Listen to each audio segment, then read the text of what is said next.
The village of Ashford's Crossing had not burned in 43 days. To the farmers, it felt like a miracle. To the frontier garrison, it felt like an anomaly.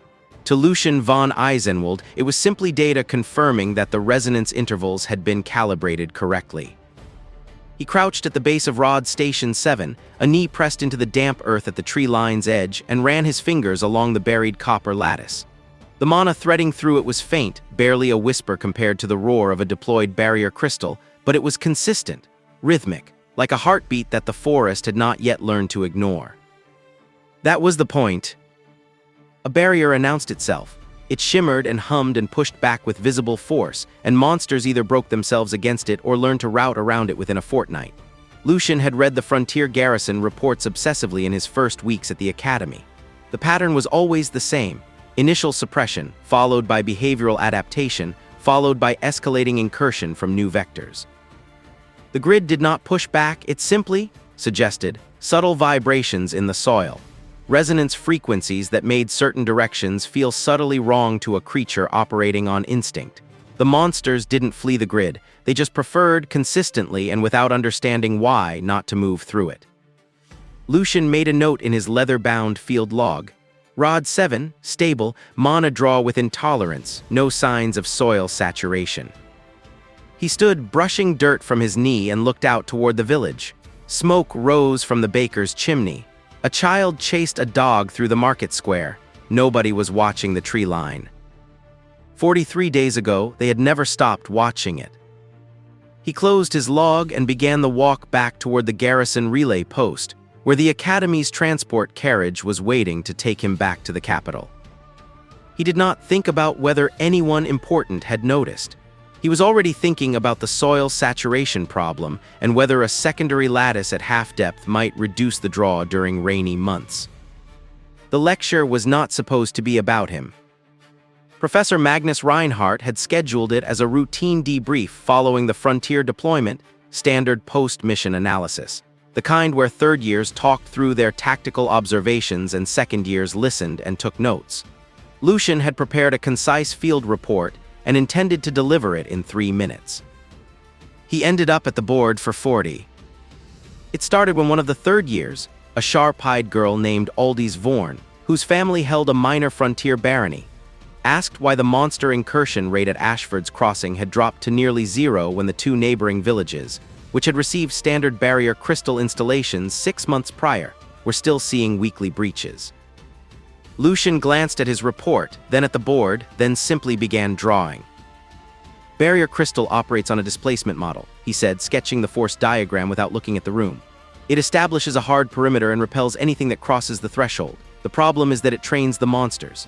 He tapped the board. Within a few weeks, pact behavior adapts. They probe the edges. They find the weak points, power fluctuations, crystalline decay, gaps at terrain irregularities. Every barrier has them. They always find them.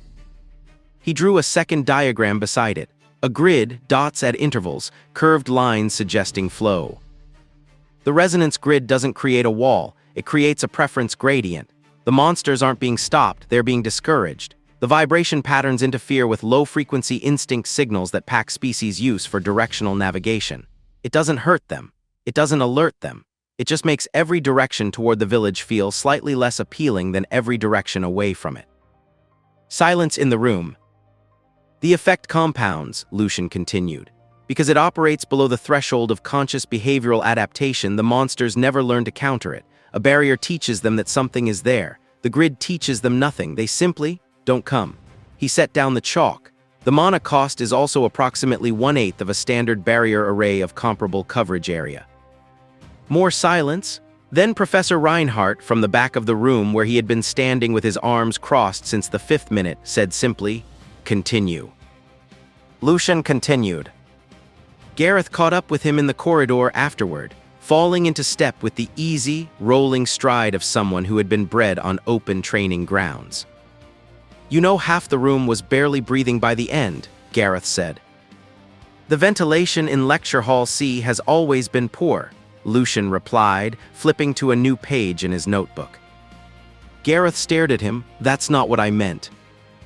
"I know." Lucian paused to write something, a note about secondary lattice depth, without breaking stride. Was the diagram unclear? I felt the second illustration was perhaps too abstract without a physical model to reference. I'll build one before the next session. Lucian, Gareth stopped walking. People are going to talk about this. Lucian stopped too, turning back with a faintly puzzled expression. It was a debrief. People always talk about debriefs. Not like this. Gareth lowered his voice, glancing down the corridor. A cluster of noble track students in crisp white uniforms was moving past the far end, one of them cutting a look back toward Lucian that was difficult to interpret. The Marath family supplies barrier crystals to 6 frontier baronies. The Aldenvast house holds exclusive contracts for mono-reinforced perimeter installation along the northern roads. You just stood in front of a room full of future military officers and told them your system costs 1/8 as much and works better. Lucian looked at him blankly for a moment. Then he looked down at his notebook. Then he wrote something else. "I'll need to build a cost comparison table," he said. The 1/8 figure was a rough field estimate. The actual ratio probably varies by terrain classification. I should be more precise before citing it again. Gareth made a sound that was somewhere between a laugh and a groan. "You're incredible," he said, not entirely as a compliment. Reinhardt's office smelled of old maps and cold tea. The walls were covered in tactical diagrams from campaigns that had ended before Lucian was born, annotated in a cramped hand that got smaller near the margins, as though the writer had been conserving space for thoughts that hadn't arrived yet. Lucian had been to the office twice before. Both times he had been summoned. Both times, Reinhardt had asked him 3 questions, given him no answers, and sent him away with the distinct impression that something had been decided about him that he hadn't been consulted on. This time was not a summons. Reinhardt had simply appeared in the corridor as Lucian was leaving the hall and said, "Walk with me," in the tone of a man who had never once in his life needed to say please. Now Lucian sat across from the old strategist, his notebook on his knee, and waited. Reinhardt poured 2 cups of tea from a pot that had clearly been sitting for at least an hour, pushed one across the desk without ceremony, and said, "Whose names did you hear after the lecture?" "I didn't hear any names," Lucian said. "No," Reinhardt's sharp eyes studied him. "You wouldn't, you were thinking about soil saturation." A pause. "I've read your field log. The garrison commander sent a copy. You annotated it during the return journey." Lucian said nothing. "The Marath family," Reinhardt said, "has supplied barrier solutions to the frontier for 30 years. They employ 400 people. Their eldest son is currently in his final year here." He wrapped both hands around his teacup. "The Aldenvast contract with the Northern Road Authority was renewed 8 months ago for a sum that would make a small barony comfortable for a decade." He looked at Lucian steadily. "They have friends on the Academy's Military Affairs Committee." "The grid performs better," Lucian said, "because it did." "I know," Reinhardt said. "That is precisely the problem." The quiet settled between them.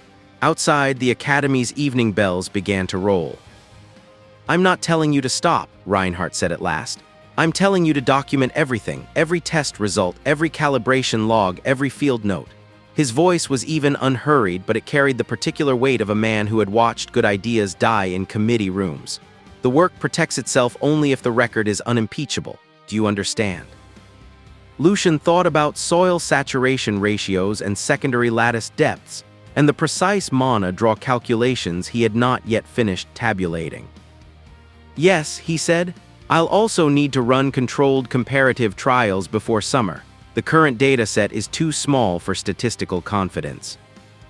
Reinhardt looked at him for a long moment. Something moved behind the old strategist's eyes that might, in another man, have been warmth. "Drink your tea," he said. That evening, Lucian sat at his workshop desk in the small side room the Academy had assigned him after the frontier deployment, a concession that still baffled him slightly, since he hadn't asked for it, and worked through the cost comparison table Gareth's comment had reminded him he needed. The lamp burned low. The Academy was quiet.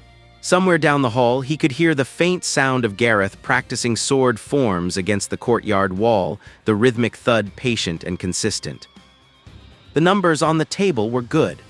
Better than good, honestly. The grid's cost advantage over barrier crystal arrays grew significantly as coverage area increased, which meant it was most useful exactly where it was most needed.